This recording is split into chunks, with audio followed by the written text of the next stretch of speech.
Good evening and welcome to the November 12th, 2024 City Council Roundtable meeting. I am Mayor Ross, and tonight's meeting is being brought to you live using video conferencing technology provided by Zoom. And the recording will be posted on the city's YouTube channel. So welcome and thank you for joining us. City Clerk Dean, would you please call the roll? Councilmember Benson. Why is it harder to hear you guys? I'm here, by the way. Councilmember Watton. Here. Councilmember Holloway. Here. Councilmember Washington. Here. Councilmember Cotton. Councilmember Christensen has requested an excused absence. Councilmember Johnson. Here. And Mayor Russ. I am here. Council, we have a motion to excuse Councilmember Christensen. So moved. Second. To move by Councilmember Cotton and second by Councilmember Johnson. All in favor, say aye. Aye. Any opposed, nay? Nay. I don't like this. He's I don't joking. like her not being here. Is that, so He's joking. 5, yes? Aye. Okay. Okay, it's unanimous and Councilmember Christensen is excused. We now move on to the first item of business, which is to approve the agenda. Councilmember, I have a motion to approve the agenda, and the agenda item is the utility rate study presentation. So moved. Second. Been moved by Mayor Pro Tem Holloway, second by Councilor Washington. Any discussion? Seeing none, all in favor say aye. Aye. Any opposed, nay? And it's unanimous and the agenda is approved. So we welcome Dylan Gamble to present the utility rate study. Good evening, Mayor. Good evening, Council. I am going to get the slideshow going. And yeah, so I, along with FCS Group, who I know we have all, there we go, familiar with. Am I screen sharing this, or did it just request you to do it? Oh, Dylan, I am sharing it. Would you like me to stop? Let's see who's presenting. Sergey, are you presenting right now, or is this someone here in this room? I am presenting if you Okay, didn't hear me. Yeah. I was mean mugging the person in the room who I thought was excellently presenting. So no, that's fine. We can roll with that. So I'll kick us off. Dylan Gamble, of course. And so what we are doing here tonight is kind of pushing the envelope along with regards to the rate study. And this is our next step. If you want to click the next slide, Sergey. What we're going to talk about tonight is we're going to go over kind of the background, what got us here, where we're going, the schedule, things like that. We're going to look at the rate study overview just to this point. We're going to look at the revenue requirements that got us to understanding the problem and how to solve it. We're going to look at the cost of service, and which is essentially the solution for the proposal. How do we identify the revenue requirements to match the expenditures that we're anticipating? And then we'll leave some room for discussions and any opportunities to answer questions about the process and where we are. If you want to jump to the next one. Here's a quick rundown. I mean, I think almost all of you are either at these meetings or it was a Parks and Public Works Committee, so many of you were. But yeah, we've been working through the rate study. We started with a fiscal health review back in last year, about a year ago from today. And then we've been kind of cruising through all the details, starting with how much is the utilities going to cost, and then looking into what it would take to pay for everything. And so that's kind of what's getting us to our talk today. But one more slide, Sergey. And this is a good representation of how we've kind of flowed through the process of the rate study. At the top, we have essentially a deep dive into the review, the needs, so to speak. We have an understanding of a revenue, but then we have a debt consideration, we have O&M costs, we have capital costs, and then we have a reserve limit that we're trying to meet. Package up all these ideas, and that helps us understand how much money we need to collect and in what places we're collecting it from. So part of our discussion tonight is kind of starting to dial in the who's paying for what parts of the rates and what percentage of debt or bonding are we going to use to cover it versus just straight rates. So with all of that in mind, we are going to be looking at step 3 here shortly, but we're not quite there yet. So I'm not going to jump the gun on it, but keep tuned on that, I suppose. I'm going to now kick it over to Sergey, who's on here, Sergey Tarsov, and he's going to jump into the I guess, the proposal that we have that is based on the Public Works Committee last week. So yeah, thank you, Sergey. Go ahead. Thank you, Dylan, and good evening, everybody. I'll just keep it moving pretty quick, but just a quick refresher. We're gonna mainly focus on step 2, cost of service. Step 1, we'll touch base on because we did receive some guidance from the full council in July. So we'll want to touch base on that and then switch gears to cost of service. And the reason we do that is because we have to perform these steps sequentially. So we need final guidance on step 1 before we finalize step 2, before we move on to step 3 and so on.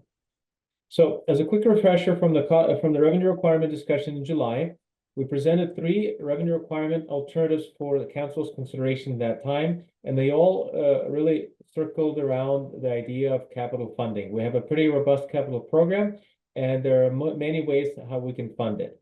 Option 1 looked at 100% cash financing, avoiding any sort of borrowing.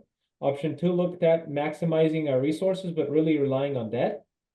And option 3 looked at a hybrid approach, which tried to kind of go somewhere in the middle between 100% cash and the maximization of resources. And just to remind ourselves that maximum debt doesn't mean we pay for everything out of debt. It means we use all the cash up that we have right now, and we're forecasting to generate through rates and at current levels, as well as connection charges, those GFCs, and everything else will be coming from debt, which we calculated to be around 52%. Now, to illustrate the impacts, here you're seeing 3 tables which summarize the typical residential bill, which uses 700 cubic feet or 7 CCF of water per month on average. This is an average bill. And this is for all 3 utilities, so water, sewer, and stormwater. When we looked at the 100% cash alternative, the front-end impact was pretty substantial, around 81% for a typical customer.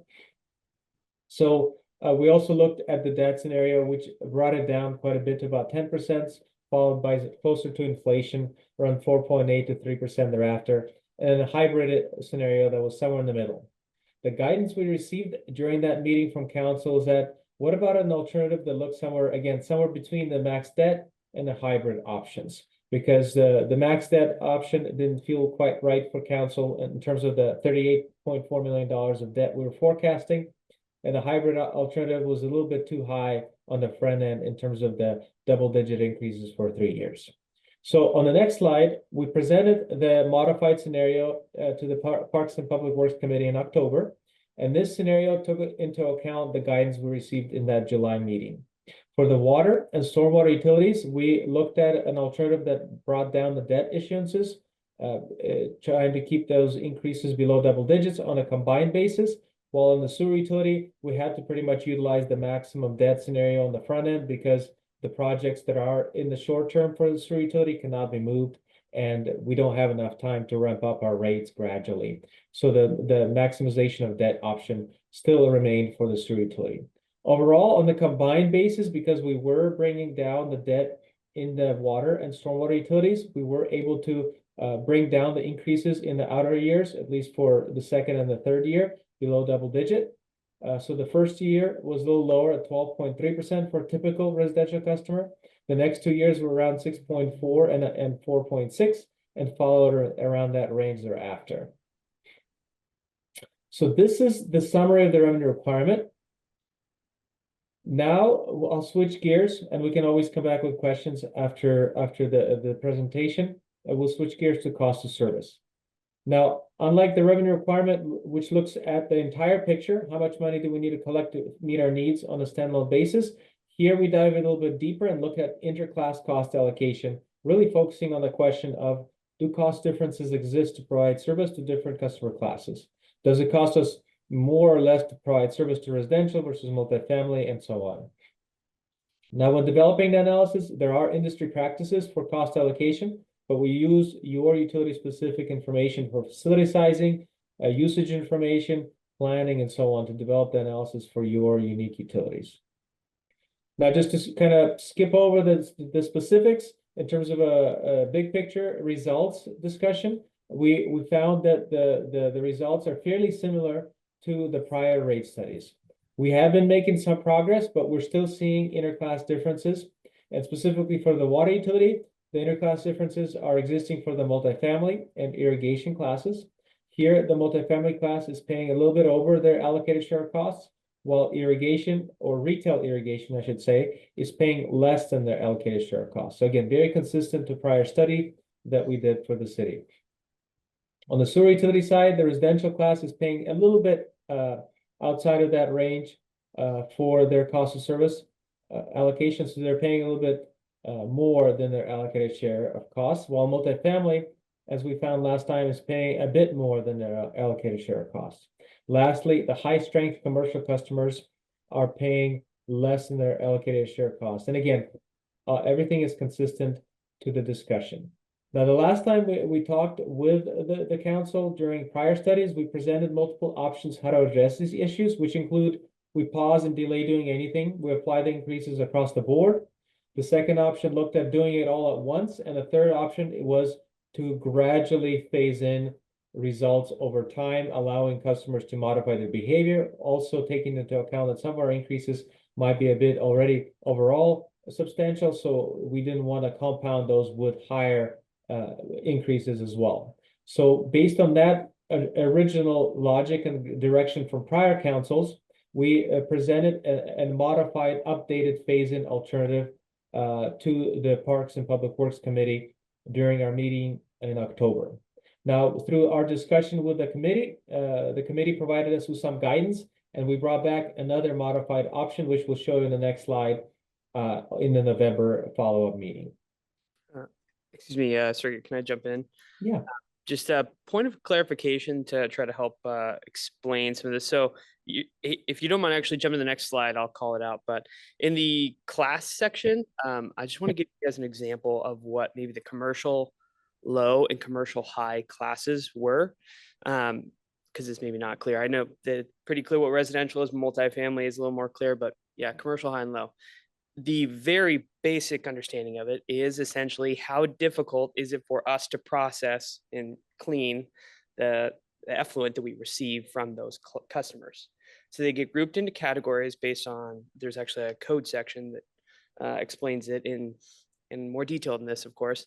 But essentially it classifies these customers as either high or low based on that need. So if you were to see that code section, it will call out things like brewery discharge and dining facilities and hotels and mortuaries. It has a lot of things in there that maybe aren't relevant, but those end up in your higher class groupings because they're more difficult to process, more burden on the system, therefore a different rate to kind of clean everything. So that's just a real quick rundown. There's lots of detail in there. Just note that there's not a lot of high commercial. I think we have somewhere around 40 or so of them. There's significantly more at the commercial low, but I just want to give you that kind of breakdown. Before you jumped into this, I knew there's some curiosity there. So sorry about that, Sergey.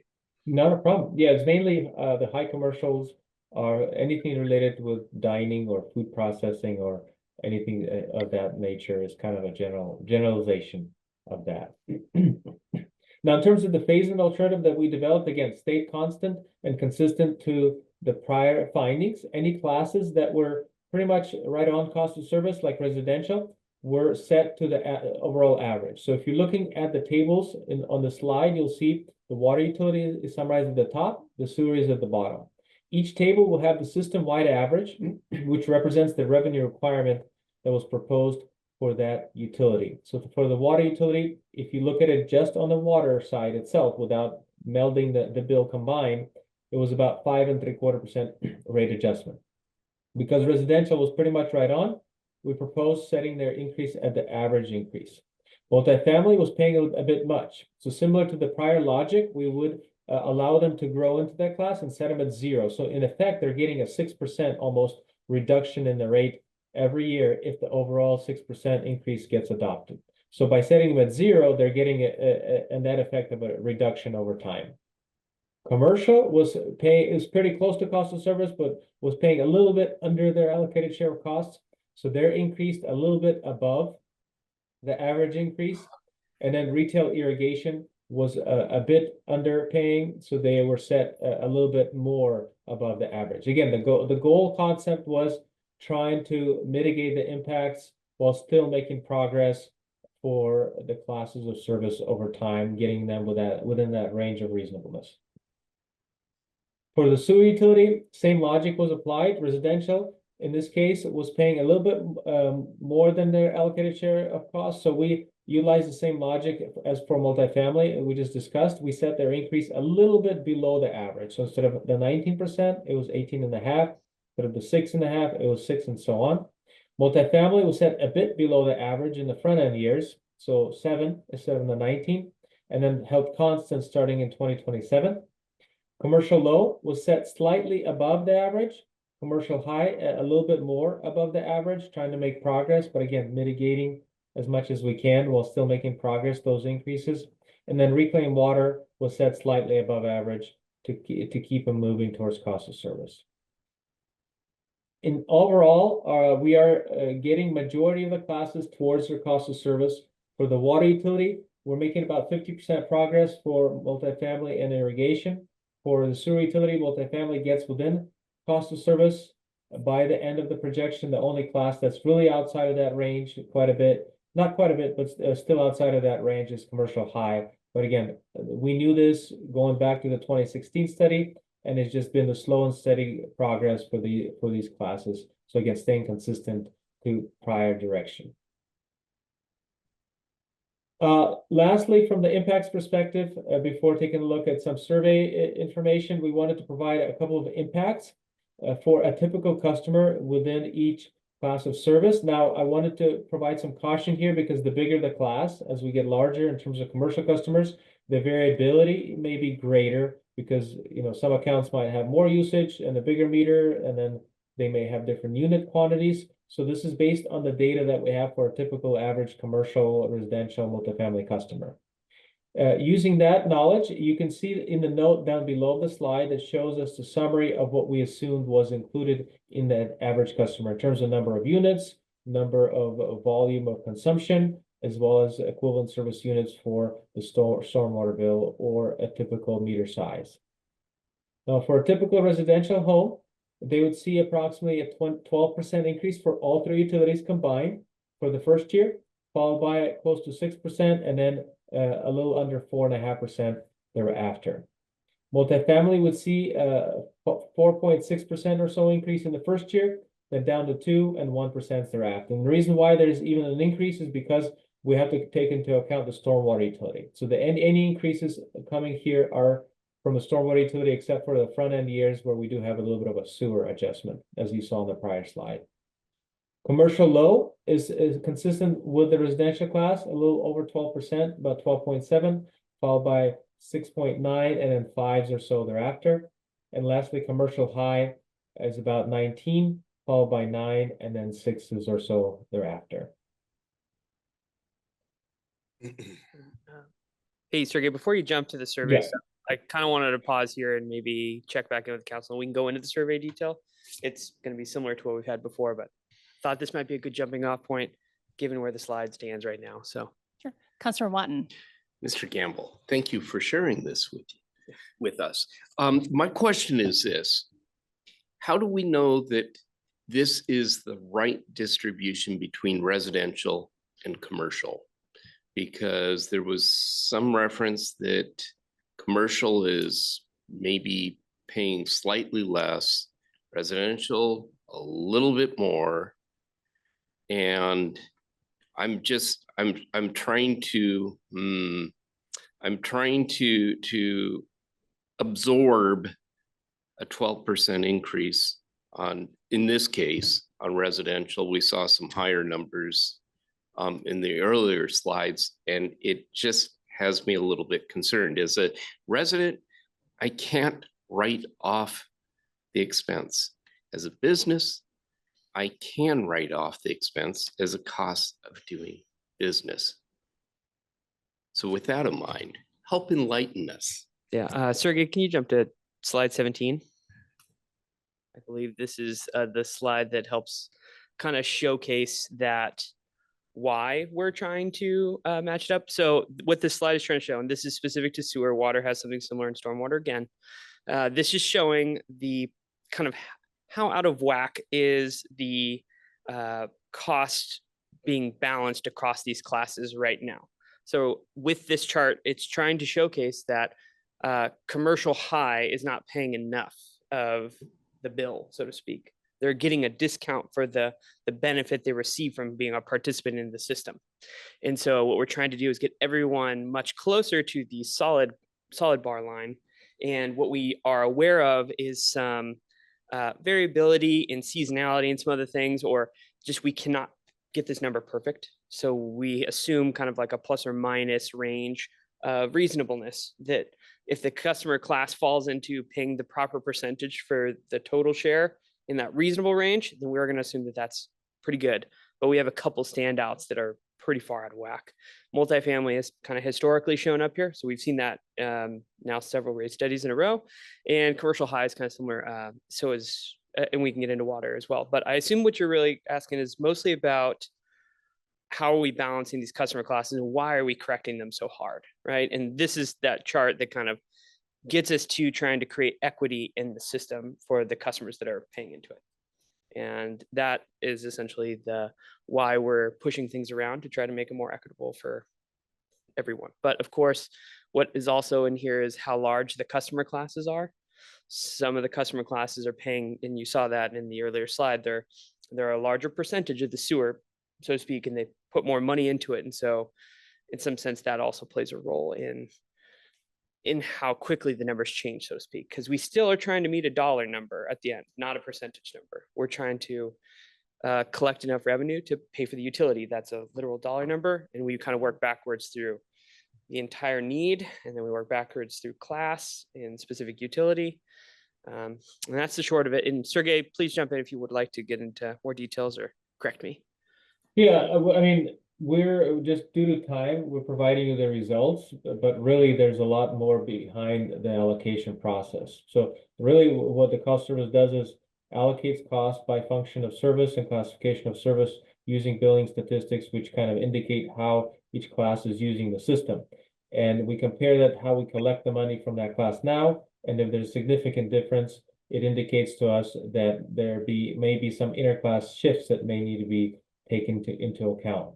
Now, there are industry practices and methodologies utilized to make these allocations. So these are consistent with practices that are done throughout other utilities. So it's not necessarily that we can just choose to raise one class more than the other. We need to have a reasonable cost basis to set a just and reasonable rate based on a methodology that makes sense. So this gives us a bounds of parameters, as you can see on the table. We could make a one-time adjustment that will correct this, but if you do that on a revenue neutral increase, this is revenue neutral, not taking into account the overall rate increase, because as you saw, the revenue requirement for the sewer utility was 19%, I believe. So you would have to add the 19% factor into this. But on a revenue neutral basis, just to get everybody on par, you need to raise commercial high at about 77% and reduce multifamily 23%. And so on. Now, these results will change a little bit year to year because your budgets will change, your usage patterns will change from your individual customers due to seasonality, due to a lot of other factors. So that's why, as Dylan mentioned, there's usually a range of reasonableness. We like to say it's about 5 to 10% because there is a lot of variability that year to year. We want to set an average rate. And that's why taking a gradual phased-in approach to move our classes towards a cost of service target, that range of reasonableness is usually recommended because year to year, you're going to have changes within your classes. The smaller the class, the greater the impact of a change it will show as well. Does that make sense? Yeah, I follow you. Thank you, Sergey. Thank you. We do have a question from Councilor Johnson. Yeah, I think I just want to make the comment that when we last discussed this, I don't even remember when, is what, 2 years ago or something? Anyway, we were looking at the numbers and it was brought to our attention how there was kind of this structural imbalance. And back then what we discussed was kind of phasing in over time, rebalancing which classes are paying their share and that sort of thing. And then unfortunately, since then, a lot of costs just kind of went up. What I recall as being the reason to do it slowly is that if we were to just suddenly rebalance things, then that would be quite a shock to our businesses to suddenly get this massive increase in costs. And it looks like that's just gonna happen kind of to almost everyone anyway. Because things are just more expensive now. But at any rate, yeah, I think the intent here, as I'm understanding it, is to kind of get at that goal that we discussed back then of rebalancing some of the different amounts that the different groups are paying. That's correct. That's the goal, is to gradually do it, not all at once, but still try to address it over time. Do we have any other questions this evening? Otherwise, we'll have to adjourn and then restart our meeting in about 3 minutes. Any other questions? Does our finance director have a comment? Yeah, I'll just say something. So in essence, the intent of this 30 minutes was to give council really a status update. Your Parks and Public Works Committee has been hard at work, really focusing on these numbers. They went through a CIP review. If you do have comments or questions based on the information that you received today, please share that with your Parks and Public Works Committee members.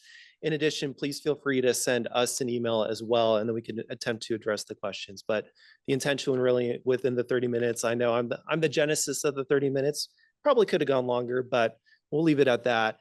Basically, it's to give you guys really kind of a check-in of where we are. So thank you for your time. Great. Thank you. And thank you, Sergey and Paul, for the presentations. So, Thank you. Thank you. Okay, council, this brings us to the end of this meeting. Is there a motion to adjourn? So move.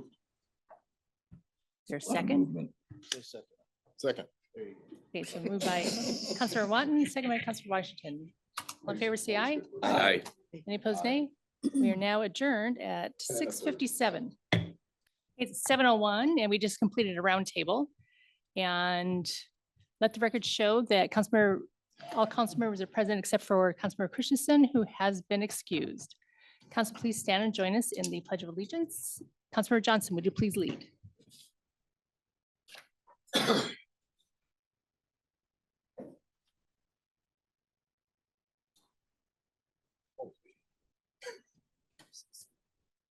I pledge allegiance to the flag of the United States of America and to the republic for which it stands, one nation under God, indivisible, with liberty and justice for all. Thank you. That's all of it. We now move to our first item on regular business is to approve the agenda. Council, may I have a motion to approve the agenda? So moved. Second. Been moved by Mayor Pro Tem Holloway, second by Councilmember Johnson. Is there any discussion?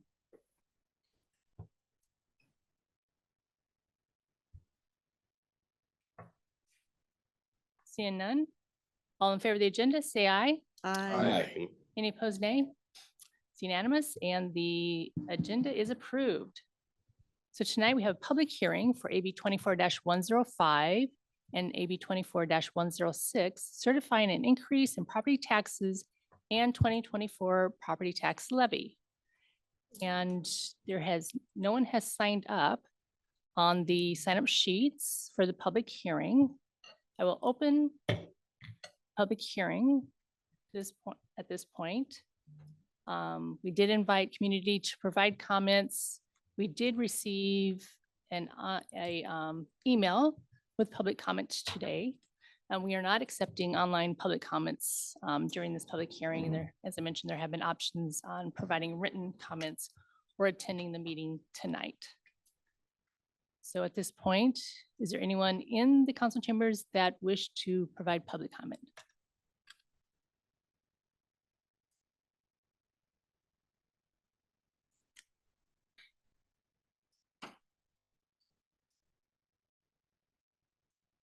I'll repeat it. Is there anyone that wishes to provide public comments for the property tax, certifying an increase in property taxes and the property tax levy? Okay, seeing none. The public hearing for the public comment of the property tax and property levy has closed at 7:04 p.m. Moving on to proclamation. Native American Heritage Month. Whereas Native American Heritage Month honors the rich tapestry of indigenous peoples interwoven into the history of this country and celebrates their rich and diverse cultures, traditions, and histories. And whereas Native Americans are descendants of the original indigenous inhabitants of what is now the United States, and whereas Native American people have made important contributions, have enriched our heritage, and continue to add to all aspects of our society, and whereas our country is blessed by the character and strength exemplified by the Native Americans who have answered the call of service in our armed forces in greater numbers per capita than any other group in the United States. And whereas during the month of November, we honor our Native people, specifically our local Snoqualmie Indian tribe, and recognize their continued contributions in strengthening the diversity of our society. Now, therefore, I, Catherine Ross, Mayor of the City of Snoqualmie, do hereby proclaim November 24th as Native American Heritage Month.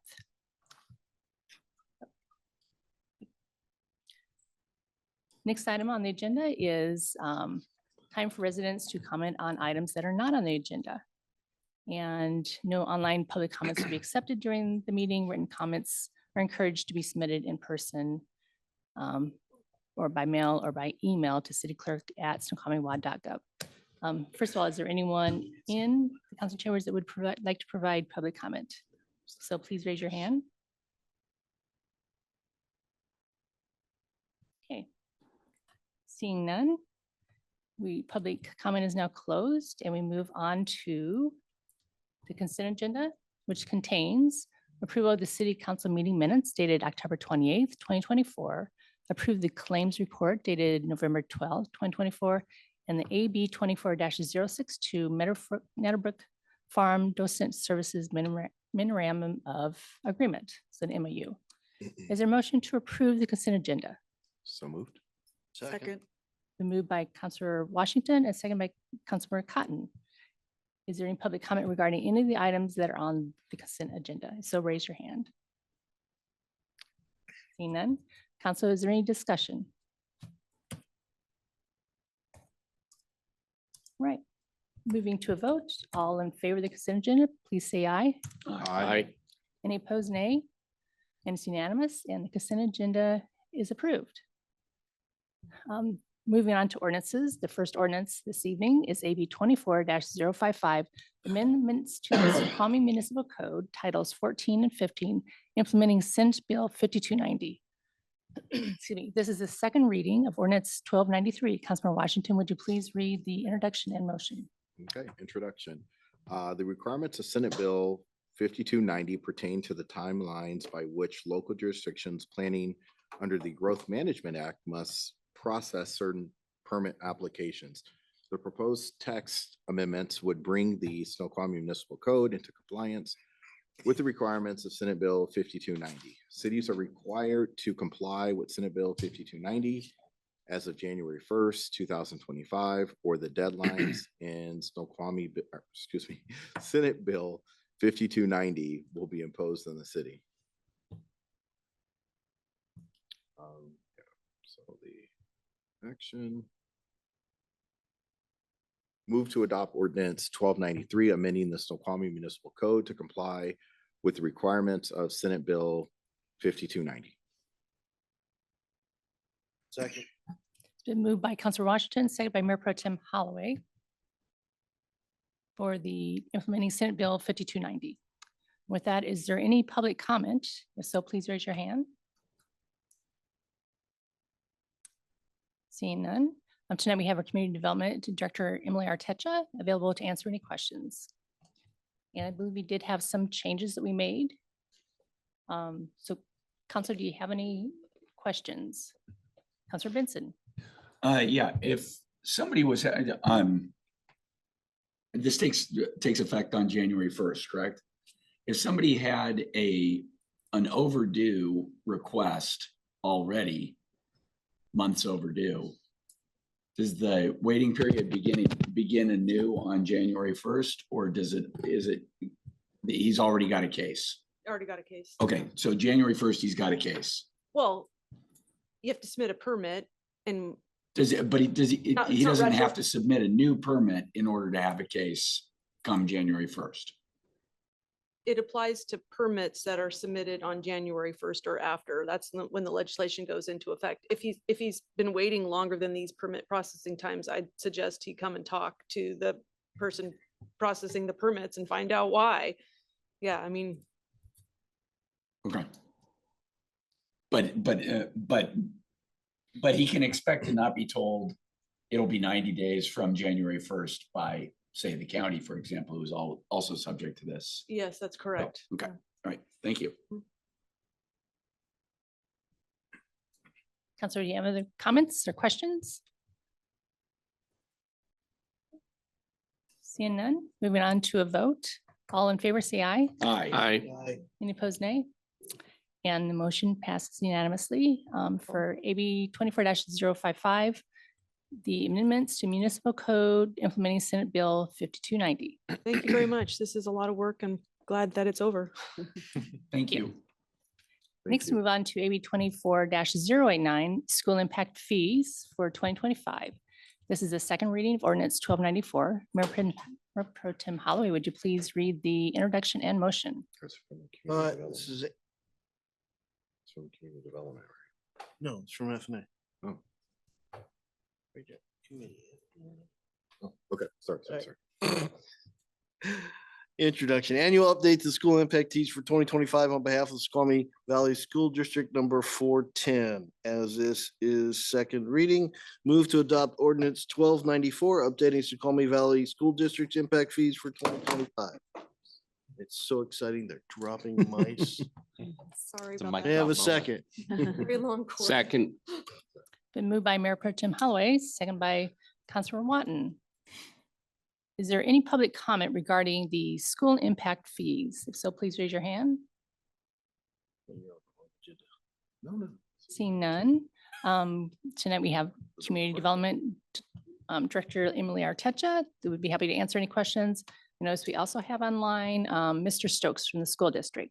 So Council, do we have any questions regarding the school impact fees?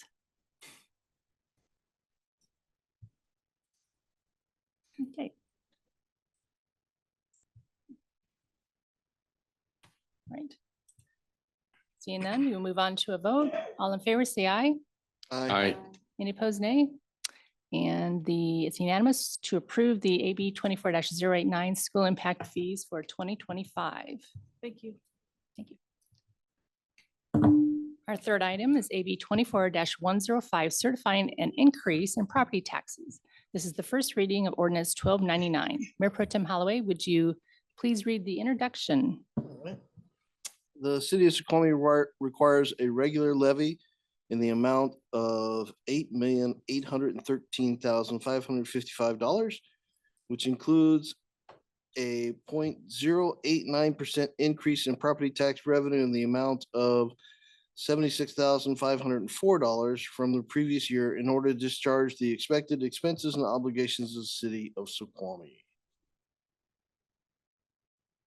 First reading, no action, except discussion. Great. So is there any public comment regarding this item? If so, please raise your hand. Okay, seeing none. Councilor, do we have any questions regarding the increase in property taxes? Mayor Pro Tem Holloway? In past years, we had the calculation sheet that we could look at of how that 0.89% was done. Do we have that this I year? believe we are getting that. We welcome Jana Walker, our budget manager. Good evening, council, and thank you for your time. I do have a presentation that will delineate more of those details.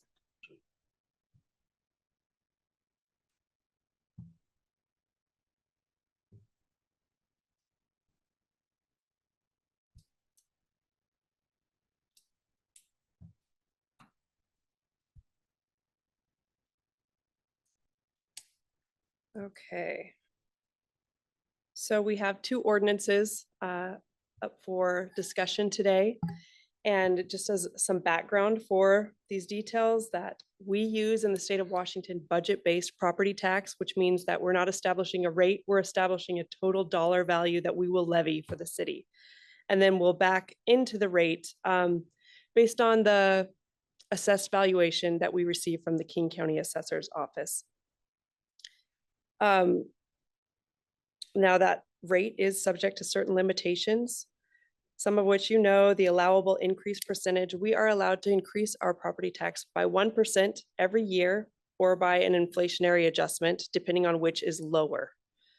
So the legally allowable levy in this case represents a ceiling that we cannot exceed. And that is given to us by the RCWs, 1%, we cannot go higher than that. Now, of course, you do not have to levy that 1% increase. You have the opportunity to decline to increase that. And what we would do in that case is we would bank that capacity. So in future dates, if we maybe needed them at a certain point, then we could go back and levy that 1% that you chose, that you might have chosen to bank. But we do need to pass an ordinance related to that. If we don't pass the increase ordinance saying that we say 0% increase, then we would lose that banked capacity, and essentially we would never be able to make up that 1% that we had foregone. So it's very important that we pass an increase levy no matter what amount we choose. So our two ordinances that we discussed, the first one is the increase ordinance that increases last year's actual levy amount by, in this case, $76.5 thousand or 0.89%. And then our second ordinance, we certify regular property taxes to King County Assessor's Office. And what does that look like? Our last year's regular levy was 8.62 million. So for 2025, we start with that 8.62 million. We add the authorized increase of 77,000 or 0.89%. We also add new construction that is separate from the 1% increase. We add a potential amount for utility value. Those utility values come to us in December after we already have to pass this increase ordinance. So we make an estimate. This estimate is equal to 2015's. I think we haven't had an increase this high since 2015. So likely we won't realize that amount, but we levy for it just in case it exists, or we get it after the fact so that we don't lose it. And then finally, refunds. Refunds also increase our levy, landing us for 2025 at an $8.81 million regular levy. These amounts are, of course, subject to updates from King County. We're currently getting updates every week, and so there are small changes that we expect. So if you see something different from this in the finalized amount, don't be surprised, that is expected. So what you may be asking, why is that levy increase percentage equal to 1% and not 0.89%? And the answer is essentially math associated with refunds. RCWs allow us to levy for refunds.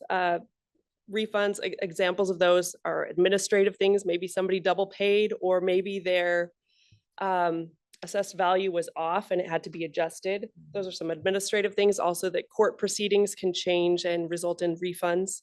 And there are some specific requirements you can include. You can levy for refunds, but what you can't do is include those refunds within your 1% increase allowance. So that has the effect of squashing the formula on both ends. If you look at the numerator, our highest lawful levy was 8.6 million.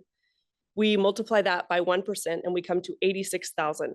However, in accordance with those RCWs, we take out our prior year refunds and we land at an allowable increase amount of 76.5 thousand. And then we do the opposite on our denominator side. We make it a little bit bigger. Our highest lawful levy of 8.6 million, we add 9.6 thousand to it to come up with an actual regular levy of 8.6 million. And then by decreasing our numerator and increasing our denominator, we end up with a percentage that's slightly lower than 1%. So the end result is that our 2025 assessed value of 4.9 billion would result in a regular levy rate of $1.81 per $1,000 of assessed value. And of course, if you choose not to do this increase ordinance, then that amount would fall even further. It would fall by about 2 cents. And going back to this, I just want to iterate that these amounts, these calculations, they're given to us by King County. So of course we look at them, we recalculate, make sure that they make sense, but this isn't something that Snoqualmie is just coming up with on our own. So what does that mean for a homeowner? For approximately every $500,000 of home value, a homeowner's taxes would increase right around a little bit lower than $8 per $500,000 of home value. So on the lower end of my table here at a $700,000 home, the increase related to the city of Snoqualmie would be $11.01. And at the higher end of my table, $1.5 million home, that increase annually would be $23.59. And of course, that only is for the city of Snoqualmie. So there are other jurisdictions levying tax amounts. So the increase will be different in grand total. So what does that mean for every dollar paid in property taxes? I'll call it the first 18 cents is the city of Snoqualmie's.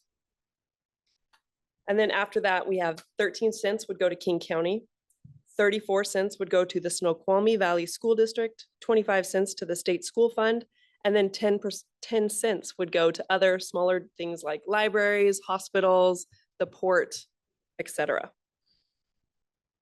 If we take that 18 cents that Snoqualmie receives for every dollar of property taxes paid, it goes to support the kinds of services that you see every day. 6 cents would go toward the police department, 4 cents, the fire department. Another 4 cents goes to administration to help administer to all the city services, not just the ones within the general fund like police and fire and parks and streets, but even the utilities. And then we have the 3 cents that would go to parks and streets maintenance, and 2 cents. Ooh, I'm just confusing all these numbers. 2 cents would go to other, including community development, court services, human services, etc. So how much will you or a taxpayer pay in the city? It depends. Like every good answer, it's really going to depend on what other jurisdictions do, how much they decide to levy or not to levy.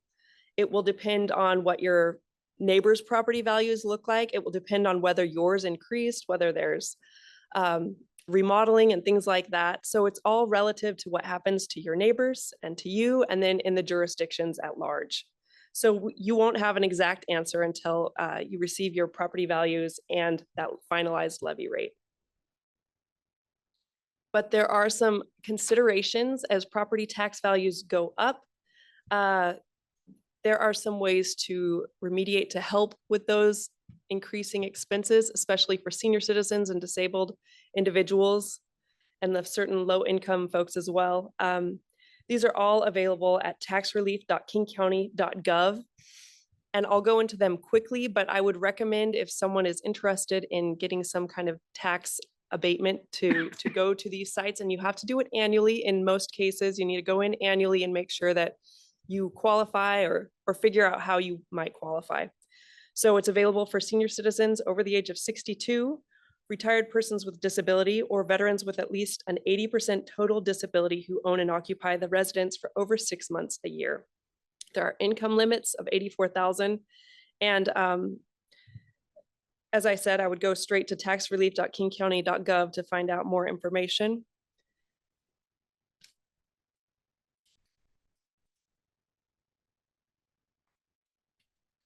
There are a few different programs that may apply just differently to each person, and I don't want to go through each one, but there is help, and there are phone numbers you can reach out to. There are email addresses that you can reach out to, and of course that website that will have information for each individual and their particular circumstances.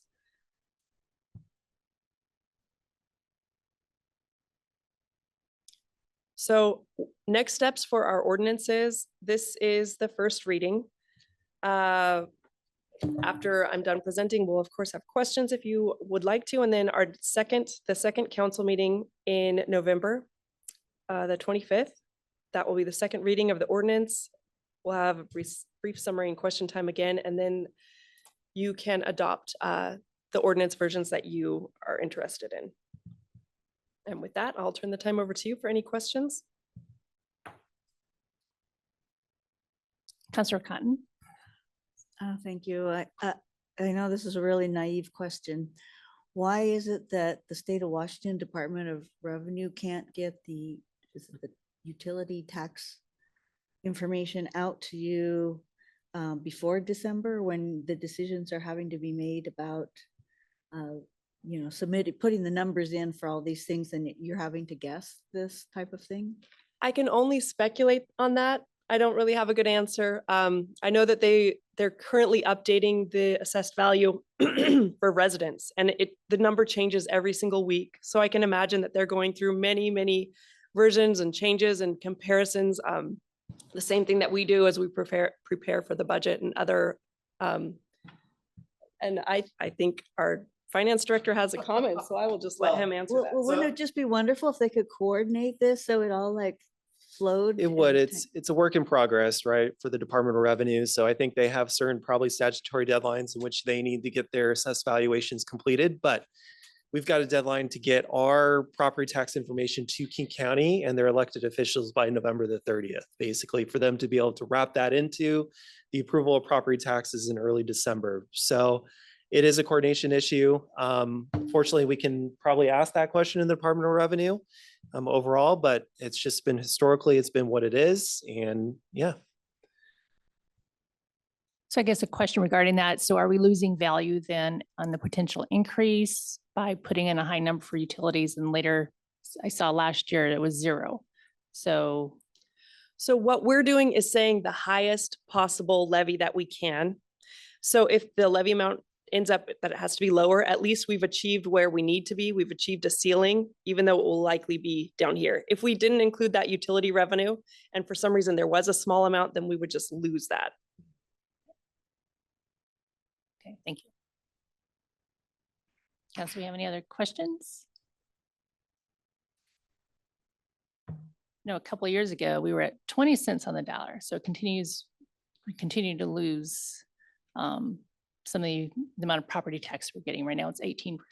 So for 18 cents on the dollar. So. Thank you. Yeah. Thank you. Right. So the next item, we'll need to read it in, but I believe she's already addressed the questions. It is ordinance AB 24-106, 2025 property tax levy. And Mayor Pro Tem Holloway, would you please read the introduction? All right, City of Snoqualmie requires a 2025 regular levy in the amount of $8,813,555, which includes a max 1% increase in property tax revenue from the previous year amounts resulting from the addition of new construction and improvements to property, increases in the value of state assessed property, amounts authorized by law as a result of any annexation, and refunds made by King County. Property tax revenues are required in order to cover the expected expenditures and obligations of the city of Snoqualmie. First reading only, no further action. And is there any public comment regarding this item? So raise your hand.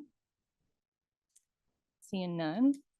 So again, second reading is scheduled for November 25th, 2024 at the City Council meeting.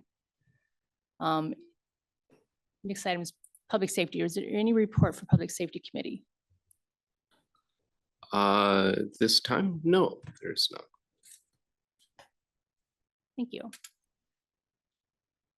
Council, would you be amenable to moving an item forward? Because we do have the appointment of the city hearing examiner, and he actually happens to be online. And I anticipate the next item, which is the RFQ for affordable housing, might be a lengthy discussion. So are we fine if we move this one forward? So moved. Second. Second.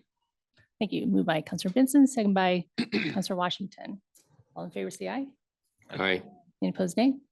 All right, thank you. So next item, it will be the Finance and Administration Committee, AB 24-111, appointment of the city hearing examiner and authorize execution of professional services agreement. Mayor Pro Tem Holloway, would you read the introduction and motion? Appointment of Peregrine Sorter of Laminar Law PLLC to serve as hearing examiner pursuant to SMC 2.14.030 and approval of a professional services contract.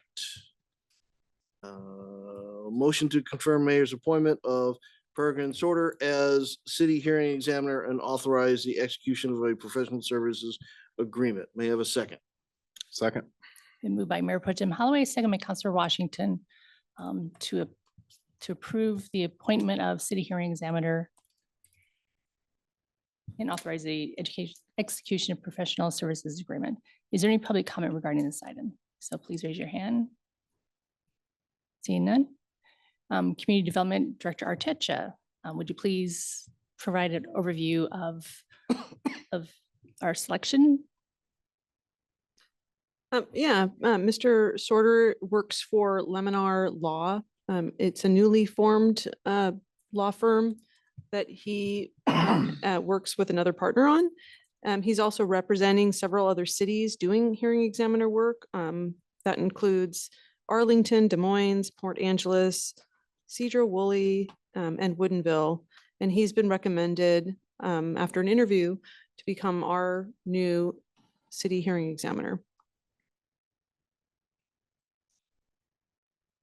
But he has more experience than just starting a new law firm. I mean, Yeah, he had been formerly with Sound Law for many, many years. we do have him online if you have any questions regarding him, or if you'd like. Councilor Benson? I'm probably the only one who doesn't know this, but what is the city hearing examiner? What is he examining? So in our development code, many of our land use permits require a hearing.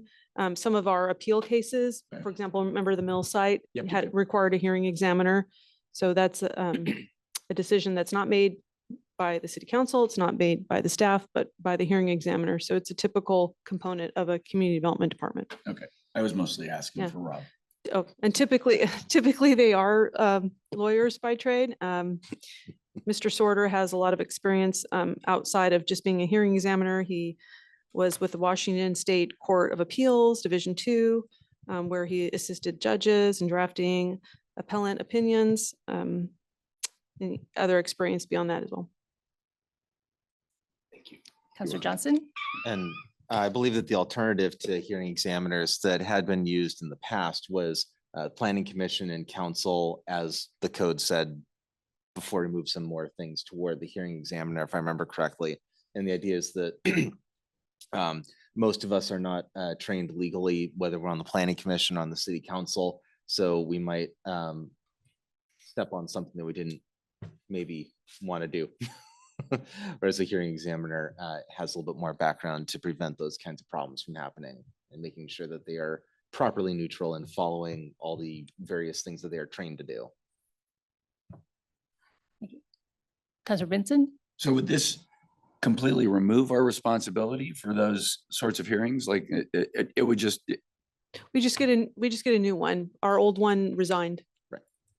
No. But we'd still have our job with regard to those. Yes. You never had that job. We have a job when there's a case about land use, it comes before the council and we have to do the quasi judicial stuff.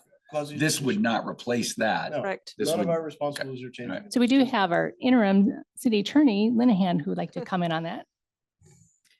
So just to clarify, so some parts of your land use code create quasi judicial procedures, as you were talking about, in order to decide whether someone is entitled to a permit or some other sort of land use decision.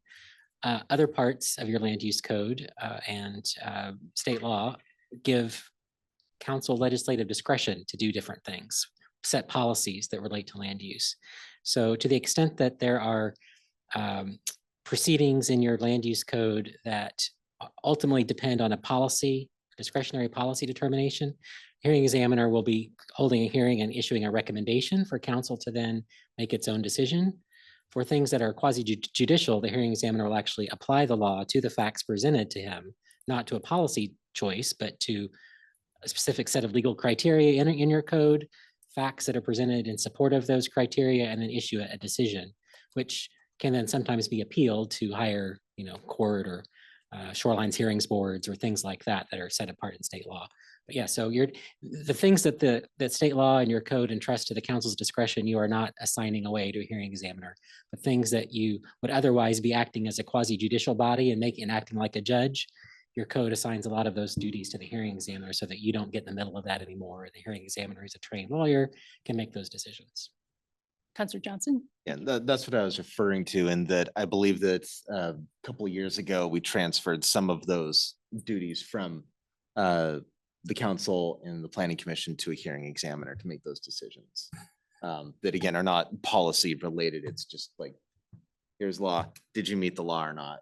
And kind of takes us out of trying to interpret law.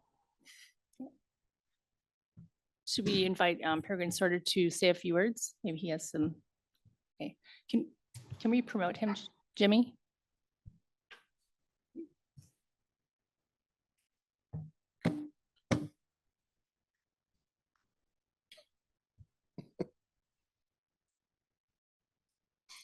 Man, a few words.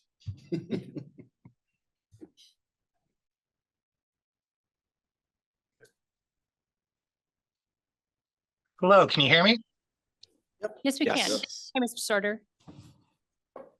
Hi, yeah, I'm here for any questions that you might have. Any questions for him? Not at this time. I don't, at this time, nothing for me. Mayor Pro Tem Holloway. Mr. Sorter, how close did I get to pronouncing your name right? Pretty close. It's Peregrine. Peregrine Falcon. Exactly. Oh, there you go. Okay. Any other comments or questions for Mr. Sorter?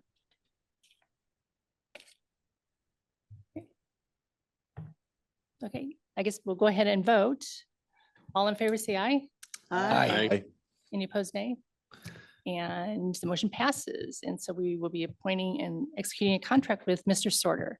So thank you, Mr. Sorter. We appreciate your willingness to become our hearing examiner and for attending tonight. Thank you.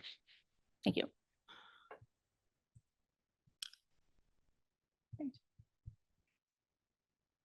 Okay. So going back to community development. This is AB 24-118 Workforce Housing Development Request for Qualifications. Councilor Washington, would you please read the introduction and motion? Okay, introduction. The city is seeking qualifications from experienced and qualified firms, organizations, or individuals to assist in the design and development and or management of a development on parcel 2524079033 geared towards providing affordable housing to Snoqualmie Valley employees working for the school district, hospital, first responders, retail, local government, hospitality, and service industries. Down to the motion here. Move to authorize insurance of a RFQ for a workforce housing development project. Second. Been moved by Councilor Washington, second by Councilor Watton to approve the workforce housing development request for qualifications. So is there any public comment regarding this item? Seeing none, our Community Development Director Artecha is here to provide an overview. Yeah, I'm very pleased to be here tonight to talk about this RFQ. This was something that originated over 2 years ago when I joined the city of Snoqualmie. I know that affordable housing had long been discussed before that, but a workforce housing task force was put into place in September of 2022. And over the series, a course of several meetings over the course of the last 2 years, it came to be presented to the Community Development Committee as a draft RFQ, and would allow the city to go ahead and solicit for qualified firms to come in and make proposals to develop on that parcel identified as 9033. The city has done some preliminary work on that parcel and has determined there's at least 2 acres of clear net buildable acreage. And we are looking for a partner that can work with us through a series of interviews that would be able to meet the qualifications of all the things that we're interested in having on site. So as many units as possible at various affordable AMIs with, underground parking and other features as well.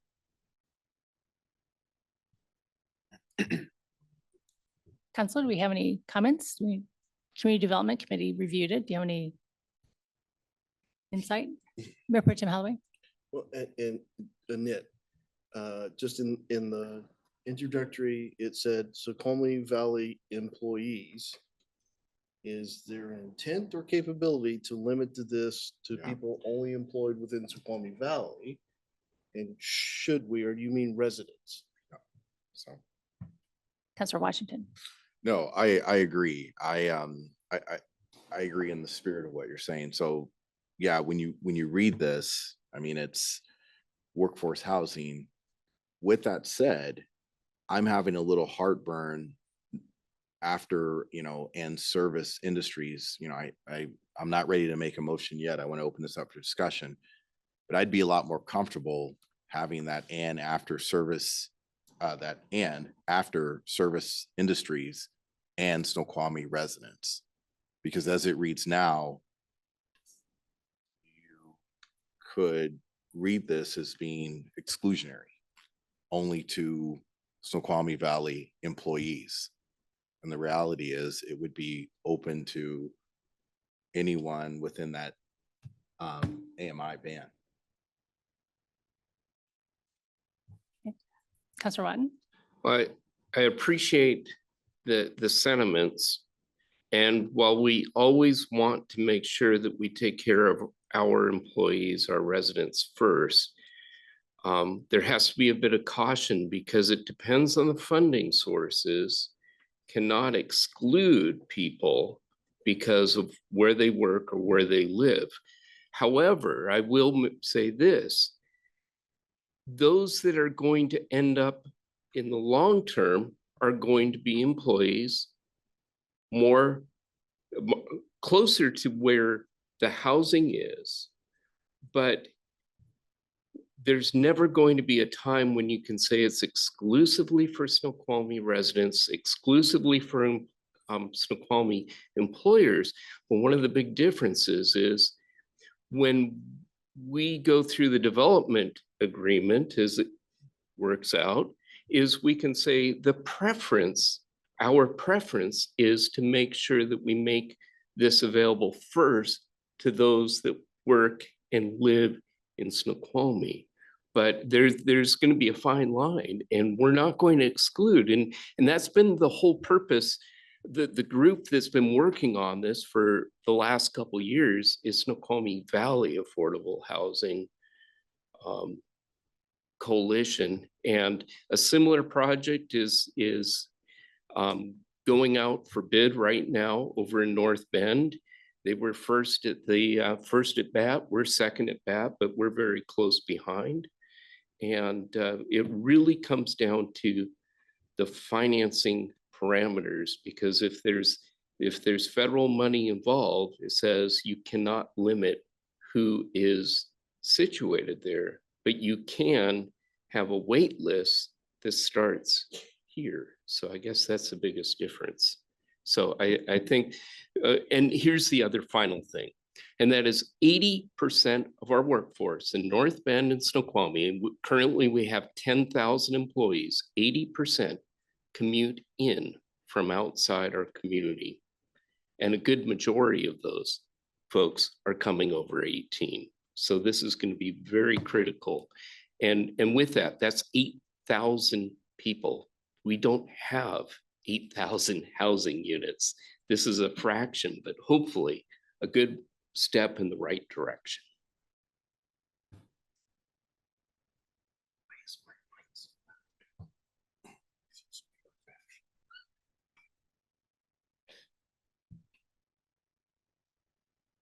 Councilor Johnson.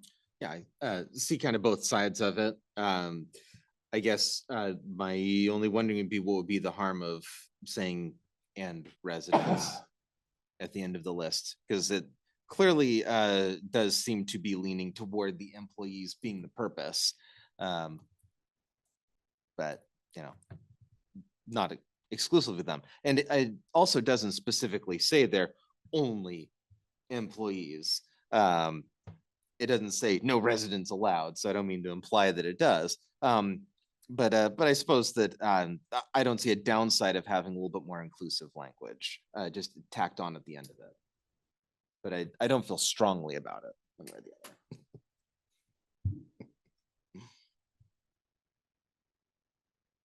Counselor Benson? Yeah, just devil's advocating it a little bit. I'm not sure I see if there is such a high demand for a very specific need within the valley. It doesn't feel overly exclusionary to focus on what our goal is with the housing. By its nature, affordable housing is exclusionary. And we agree on the merit of those exclusions. So one of the big problems that we have identified is that folks that work here for hourly rates have a hard time finding housing within the city. So I don't feel like we're going to be. I guess I don't see the concern when we're talking about the 50 or 60 units. And that's only a guess that we're talking about putting in this spot. So it seems to me that if we can target those units at the demographic that we most necessarily need to serve, that doesn't feel overly exclusionary to me. Unless we're thinking there's just not going to be demand for this. Mayor Pro Tem Holloway? My concern is I'm not sure that you can legally restrict it to Snoqualmie employees. Much less you could say somebody who lives here but works in Issaquah, which is not technically in Snoqualmie Valley, but pretty closer than most of the rest of Snoqualmie Valley. You're going to tell them, no, you can't have one of these affordable houses? So I'm really concerned of the legality of restricting to employees only versus residents. And particularly at this stage, I would say that you go broad. We need to do the homework of whether we can or cannot have that in a second later on down the road. But at this stage, there's a legal issue here that I don't know that we need to encroach in on at this stage. And you could just say residents and be done with it. Counselor Benson? If, say, we had something like a hearing examiner who could look at something like this, would they be able to flesh through this and see if we're within our rights as a city to make those It's gonna be city attorney, not hearing. Yeah. Okay, all right. Counselor Johnson? I was gonna say, yeah, it's the city's attorney's job. Yeah. But anyway, so it does say geared toward providing housing. It doesn't say providing housing for only. So that's why I was saying that I don't see that it is by necessity exclusionary wording, but I could see how someone could interpret it that way. That's why I'm kind of like, I'm not feeling strongly, but perhaps hedge our bets to just add at the end of the list there and residents. I don't see how that would hurt anything. I'm just curious why we need any of that in there, because basically we're going after affordable housing. We're saying it needs to be 60%. And those employees may or may not fall into that range. So why even have a line of identifying different types of employees that could be there? Why not just get rid of it? Councilor Washington? So you're just ending the sentence there at providing affordable housing in Snoqualmie. What would it be? Well, it could be just after parcel number and period, and then you move on. You know, To there's a couple. provide affordable housing in Snoqualmie. Right, would that be fine? So moved.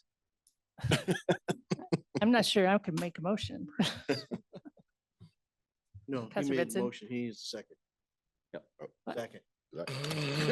I didn't make a motion. He did. Oh, okay. He said so moved off Oh, her words. okay. Okay. Would you like me to say what the motion is? Yes. Okay. Okay. So to more formally state it then, move to strike everything from geared towards all the way to the end and replace it with, this is gonna restart in 5 minutes. Okay, and to be replace fast. it with to provide affordable housing, period. Right. I think in Snoqualmie is kind of assumed because the parcel's in Snoqualmie. Right. This is Second. Moved by Counselor Johnson, second by Mayor Pro Tem Holloway. Counselor Vincent?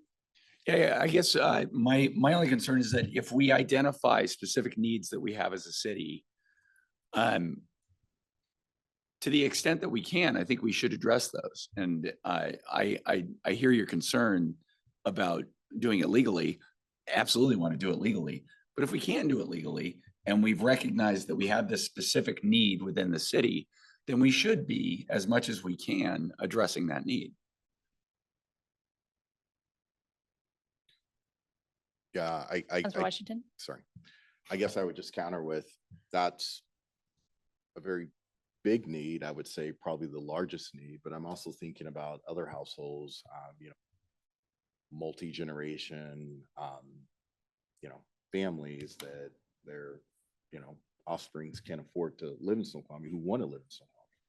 And so there would be a need there. So while I do, I worked on the committee with this, and I do agree that it is our largest need. It's not the only need, and that's my concern.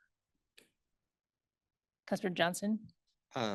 So it does talk about what the need is in part 2, which is the background, and pretty much all of this is about, in the background, the need for employees that are in, generally speaking, income brackets that they have a hard time affording housing in Snoqualmie. Yeah, I think that it is covered in the background, that it's pretty much talking about this is the issue that we're trying to address.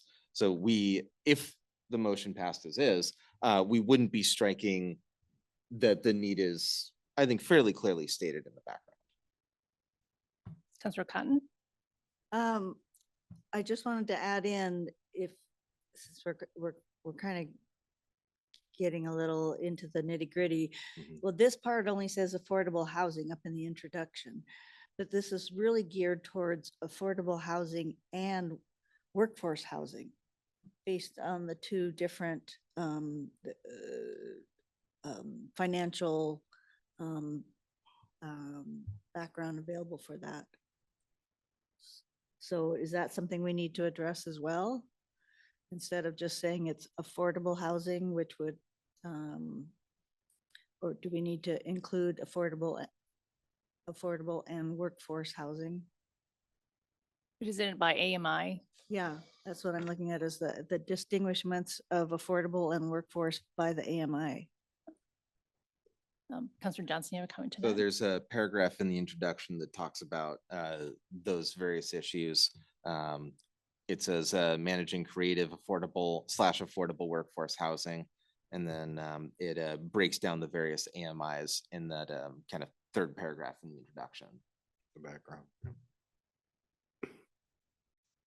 Counselor Watton? Right, but Oh, sorry. Counselor Cotton, go ahead. But so that's what I'm wondering is, do we need to continue or include that affordable / workforce housing up in the motion itself because of this specific distinguishment that it makes between the affordable and workforce? So. No, I'm laughing because the motion actually says workforce housing. It's the introduction that says affordable housing, so it's in both Yeah, places. sorry. Yeah, sorry. So we went, so Counselor Watton and then Counselor Benson. Thank you. Yes. Wasn't me. Time's up. Sorry. I think one thing is keeping it flexible, because it could be a combination of the two. If that's what will help get this project done, it could be both affordable and workforce housing, kind of a blend between 60% and that 80%. And mostly is keeping the door open for somebody that can come in and say, you know what, if we did this 60-40 between workforce housing, it all meets our objective, right? Counselor Benson? Yeah, I guess I was misunderstanding. I thought that within this city, workforce housing was affordable housing. Are there portions of the workforce that would not fall within affordable housing? At what point does it stop being workforce is, I guess, the question that I'm asking. Counselor Johnson? So in the third paragraph, what it says is affordable housing is defined as housing that's affordable for housing, for households earning up to 60% of AMI. And preferred workforce housing is intended to be affordable for those earning between 80% and 120% of AMI, with affordability guaranteed for up to 55 plus. So, affordable housing is kind of the broad term, and then there are kind of like categories in between. I would not be opposed to amending the motion to say affordable / workforce. Or would it be affordable workforce, not with a slash, but it's a slash in the third paragraph. But what I'm asking is, should it be affordable workforce? Oh man, it's a whole other housing. No, affordable workforce housing. I think just to be consistent throughout. Mayor Pro Tem Holloway? Well, it should be consistent now. It should be slash because there are two defined distinct terms. You mush them together, there's something else. You need to keep them divided by that slash because you have defined them in the body of the agenda. Counselor Johnson? Move to amend the motion to, after affordable, put / workforce. Second. It's been moved by Counselor Johnson, second by Counselor Cotton to update it to add / workforce housing. Any other comments regarding that? So move to vote for the, for the motion that For the has been slash. updated for the affordable / workforce. All in favor of that, say aye. Aye. Aye. Any opposed, nay? So that, Nay. okay, so 5 approve and 1 nay by Counselor Benson.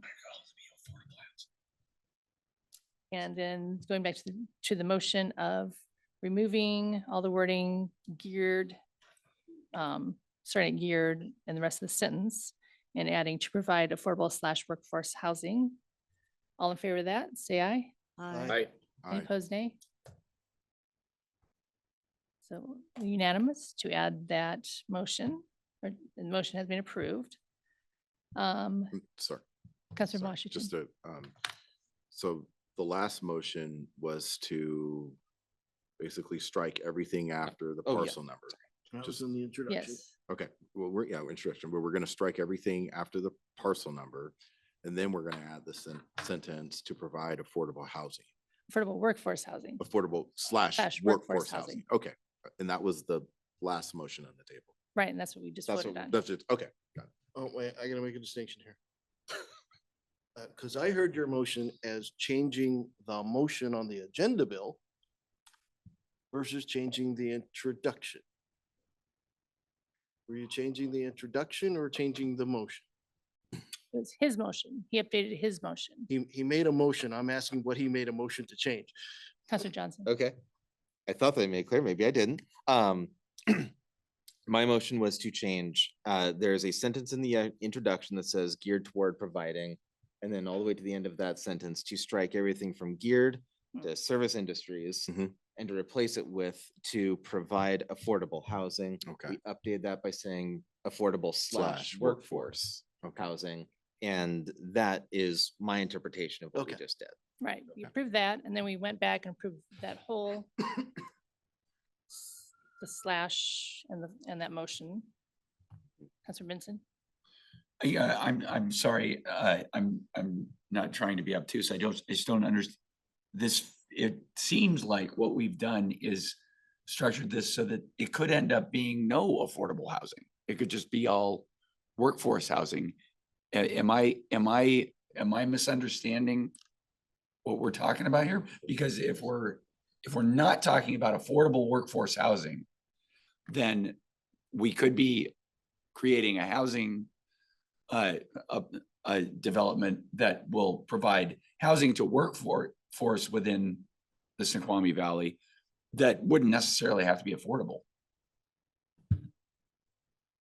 Counselor Johnson. As per the definitions in the introduction, if we were to be very strict with our use of the term affordable and workforce, then potentially someone could come with a proposal that would be in the 80% to 120% AMI, but not above 120%.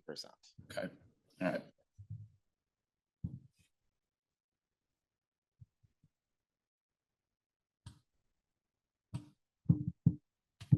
So how do you ensure that we might get some 60%? Because it's That's my concern. If Right. if this is just a place filled with people at 120% AMI, how much have we accomplished with regard to affordable housing? City Attorney Linehan. So just a couple of observations about where you are in the process. This is totally correct that if you only ask for things or at least have an RFQ that could be interpreted as being satisfied with 120% of AMI proposals, that might be all you get. But of course, if that is all you get, you can just reject them all and pick a different proposal or ask for new proposals. So don't get, I would recommend you don't get hung up on eligibility criteria here, because that will come way down the road after you've got a project designed, approved and built, and then you're deciding who gets to live there and who doesn't. And just bear in mind as well that you're not making any final decisions here. You're just asking for people to bring you some ideas. And if you don't like the ideas, you can ask for new ideas. So if that takes some of the pressure off, so be it. That's what I was trying to say. Tim Holloway. Well, and I think staff understands the more affordable, the better. And that will be part of the criteria upon the final Q. Sorry, I get the RFs mixed up. It's okay. RFQ we're going after, and that'll be communicated to the submitters. However, they may not be able to do 100% affordable housing and still make the business case on their side Right. close. Right.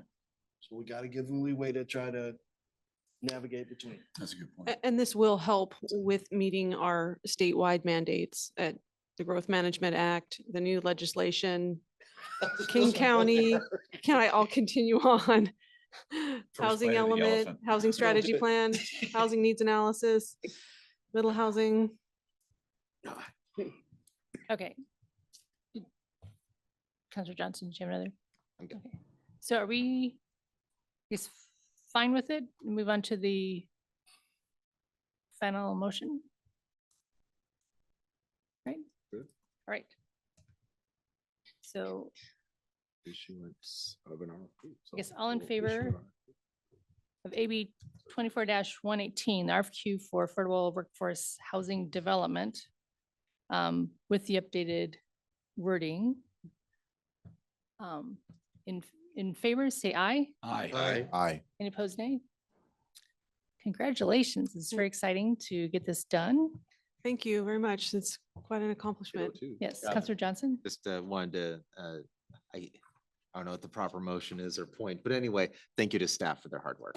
Yes, Appreciate it. Thank you, Director Artesia. Appreciate it. excellent. Thank you.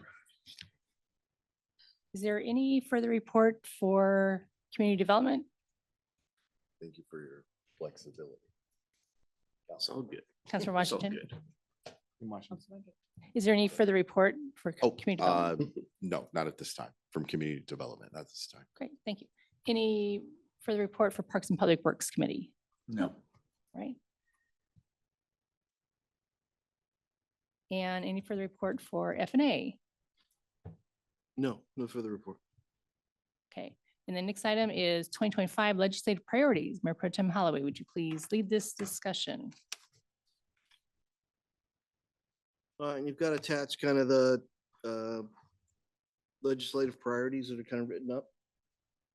I'm still looking for your input. I would like in the week coming, for those that are not during the day, I'd like to come to your committee and maybe have lead a discussion at committee level. If that's possible on Monday and Tuesday. But you'll see we have community center. Again, this one still needs to be revised. It's not 5 million from state, but 5 million from state and county between the two. Affordable housing. We need really from our legislators some more tools under which we can start to execute some of our goals in regards to affordable housing, how to fund it.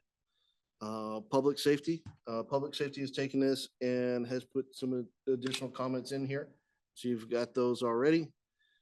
Do want to keep an eye on the I-90-18 interchange. So we keep that rolling. I mean, we've got $1 million+ into that project ourselves, not only just the state, but let's keep that one going to conclusion. And Snoqualmie Parkway jurisdiction transfer. We've had plenty of discussions on that is really a major arterial between 18 and 202. And really think that right now our citizens are burdened with paying for a regional resource where it should be regionally supported. And property tax.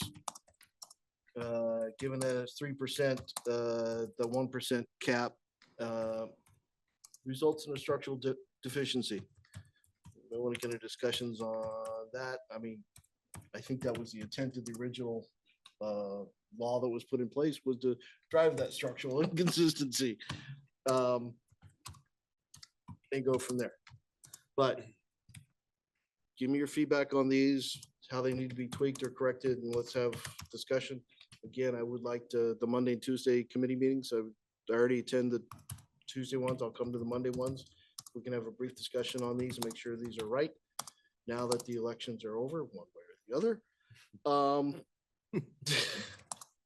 we can start setting up our next conversations with who we want to engage with and maybe set some timeframes around that. Councilor Washington. Yeah, so I'll just make a quick comment. Over at community development, we're already starting to have the conversation about expanding REIT. I think at our next committee meeting, we'll have the finance director there to further go into that discussion on REIT and what that means from a affordable housing perspective. So we're just starting the conversation. I think we have the information that we could provide for that evening if he's not available. Thank you. But if he is there. Yes, we'd love to see his face. Councilor Benson. Yeah, from my perspective, I think we need to take the property tax increase off. I think that I don't think it's the right way to think about funding. And I think the limitations that we've had on property tax have been in place for a long time. And as a city, we've been creative about how we've addressed our needs. I think that tripling the property tax cap is it's a slippery slope. I think it's if you decide that taxation is the best way to address all of your funding needs, then I think I don't think you're being creative enough about it. So I would be opposed to that. The property taxes, you already feel them, and it's the idea of increasing them. And I understand you're not talking about increasing property taxes times 3, but it's a bite. Mayor Pro Tem Holloway. Well, and also to your point, one that was originally done by referendum. I'm not sure the legal paths, we have none. I'm not sure there are legal paths at state to adjust that. That's one. Two, if at some time that this structural imbalance gets so hard, there is an adjustment we can make, which is to go get a levy increase, a voted levy increase from the community. So I'm kind of with you. It's not necessarily something I want to spend my energy on because I'm not sure there are avenues to success. Right. I wish I knew what Drew thought about this. Well, I was just gonna add to the conversation. A lot of what we're talking about when it comes to the property tax cap is funding flexibility, right? Giving council really the choice to make a decision about how they fund their community moving forward. So it may not necessarily have to be just the property tax cap. Maybe there's other potential sales taxes, for example. that maybe the city might benefit from, but giving you, the council, the option to be able to choose what revenues to pursue. I think that's really kind of what we're looking for, specifically if you're looking at the Associated Cities of Washington, for example, is to give really council the opportunity to make that decision overall. And if you want to, for example, hand that over to the public to make that decision, that's certainly prudent too, but it would give council the opportunity to have some more flexibility when it comes to how they fund their government moving forward. We are the state of Washington. The taxes, the local taxes are prescribed by the state. If you were to go south to the state of Oregon, cities down there can actually come up with their own taxes, right, for the most part.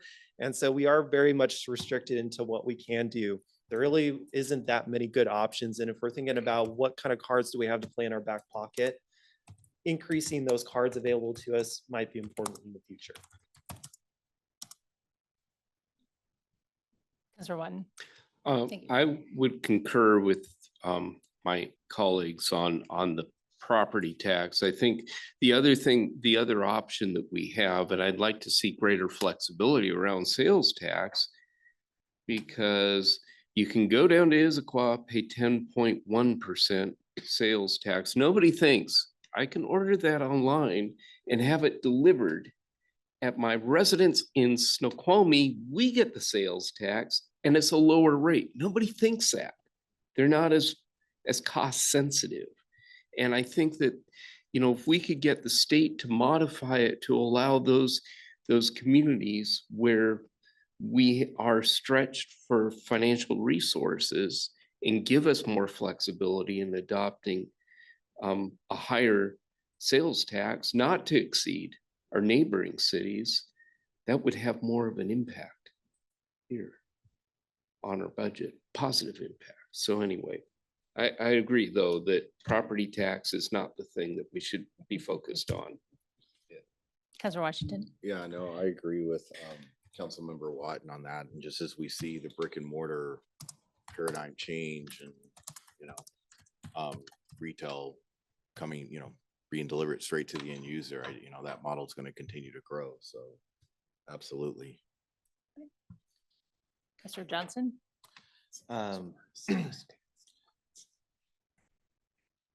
The smaller the to-do list is that we give our legislators, I think the better. And asking for the property tax cap to be lifted, I'm not sure what tools the legislature does have. But that could be a request that detracts from some of the other things that are more Snoqualmie specific. Our residents have routinely and repeatedly said that they like the levels of service that they're getting, and having a higher increase rate would certainly allow us to deliver on what I think that our residents keep telling us they want. If the will of the council was to remove that item, it would bring to the fore some of these other issues. And perhaps I almost wonder if we could even find some creative ways with the wording to squish this onto one page. And that would help. I'll change the margins. There you go. It's not a page issue for me. I think it makes a difference if it's a splash page versus. I understood. So. Mayor Pro Tem Holloway. So with that discussion, are there any objections at this stage to take that property tax section out? I concur. Take it out. Not gonna get an objection from me. I knew that. Okay. I wonder if you can add a different one then. So maybe Drew can help us. So if you look at sales tax, if our sales tax is, what is it now, 9.2? Yes. But we only receive like 2 point what? Well, it's less than that. So I think like 1.42% potentially of the total sales tax rate Out of 8.9. out of 9.2. Oh, 9.2, yes, Yeah. right. We receive one. So maybe we could change it and ask for more for the state to share in the sales tax revenue. There you go. I like that. So that we right, we should get more. Right. So we can write that up. So moved. Counselor Washington? Just an edification point. I'm just curious, is that consistent across jurisdictions? So I don't know, whatever that percentage is from 9.2 to Yeah. 1.4, is So that? basically, you got to consider King County Metro, for example. You've got to consider the state takes 6.5% of the total. Once you start adding all those into the mix, the city really only receives approximately 1.42. I'd have to go take a look, but we can bring back a table for our council to look at the next time just to see how it's broken out. It's much like the property tax. The city is only receives a certain percentage of that, the sales tax that's generated in this community. Fortunately, I'd love to have more, as you know, but there's other people, other jurisdictions as well that also take their bite out of the apple. Well, and plus, Mayor Pro Tem Holloway? thank you, sorry.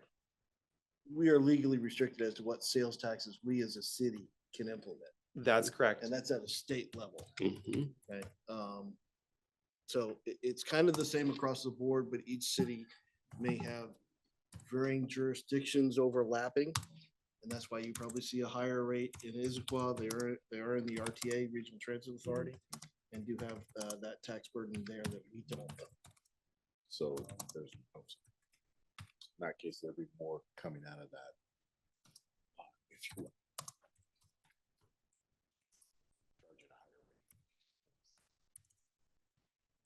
Sales in Issaquah have a higher rate, but the portion that Issaquah gets may be We're saying the same, comparable to us. I don't Right. know. Yeah, we're saying the same. I have to go look. They're in the RTA zone basically, which means that supports sound transit. So the percentage difference that you see between us and Issaquah is largely made up of that for the most part. But digressing just a little bit more, funding flexibility, making sure that we have those options, as the mayor suggested, state shared revenue, that's a huge component of this, and making sure that they fund adequately our public safety services and so on, then that's at the top of their agenda is important overall. Okay. So I'm happy to put a section in here about flexibility and taxing, whatever. Help me with the wordage on a more equitable share between city and state. We'll 'Cause come you up with, we're gonna have them coming in going, we want more of your money. right. And And the answer will be no. I think we've had it on previous legislative priorities. And so we'll come up with the language and do you want us to email it to you? Yeah, let's go with the words that didn't work before. There you go. Always good to ask. So thank you.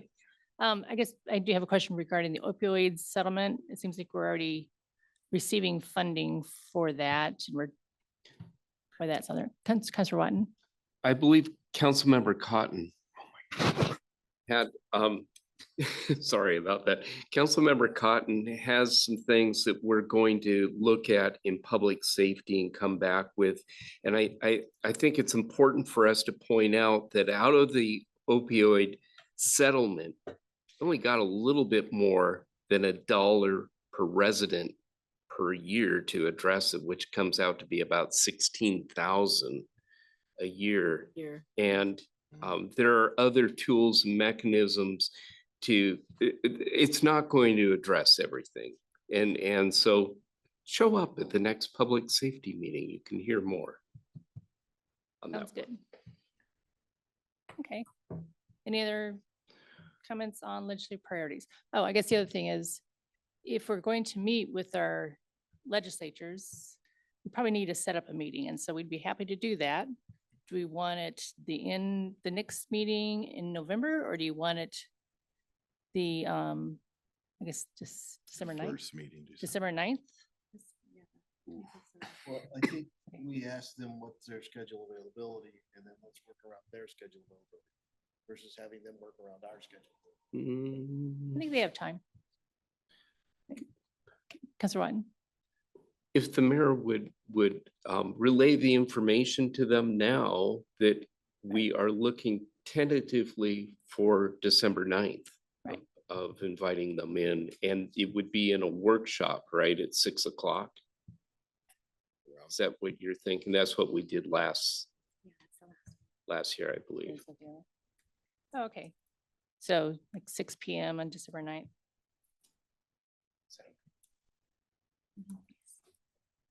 Okay, we'd be happy to email them and check on their availability.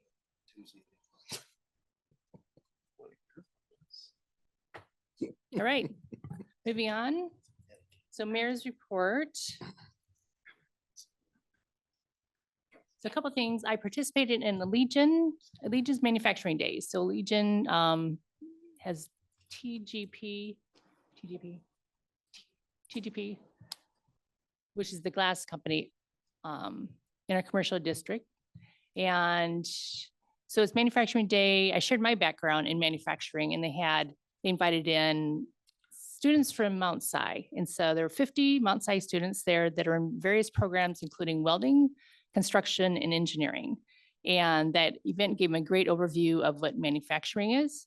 And they had a tour, and then there was a panel of people that work there. And there's a couple that from Mount Si High School. And so they got to meet people that have been promoted to stewards or supervisors, and where they were a couple years ago. So there's a lot of great job opportunities in our commercial park. Not just, besides Legion, there's Space Labs and Z-Tech and a whole bunch of others. So it's nice, for students can find career opportunities here, and we can provide affordable housing so they can live here too and be near their family. So that's a great event. They do that annually. And Councilmember Christensen and I met with several tribal members for coffee in October. We set up several meetings to discuss fee-for-service police and fire agreements. As you know, several of their properties have gone into reservation, including the Salish Lodge and Spa, and they're no longer payment in lieu property taxes, nor are there any forms of taxes paid to the city. And so the city has continued to provide public safety to these locations, and we are negotiating a fee-for-service agreements for police and fire services. And Mayor Pro Tem Holloway will also be joining us in those conversations that are coming up in the next week. Yesterday, I attended the Snoqualmie Casino's flag raising ceremony, where our local American Legion Post 79 participated in this ceremony, as well as tribal veterans. And so I'm grateful for all our military that are currently serving, and for our veterans. As a community, we should always strive to honor the veterans through our actions, whether it's supporting veterans programs or providing a helping hand, or just taking a moment to say thank you. And with that,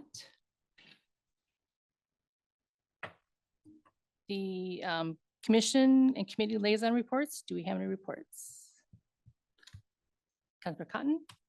Just a reminder that tomorrow is the Snoqualmie Ridge Merchants Association meeting, and it will be held up at the hospital, Snoqualmie Valley Hospital. Meeting there at 10 o'clock for a tour of the hospital and brunch with their new chef. Yes. And I will be there too. It's gonna be great. Any other committee liaison? Councilor Watton?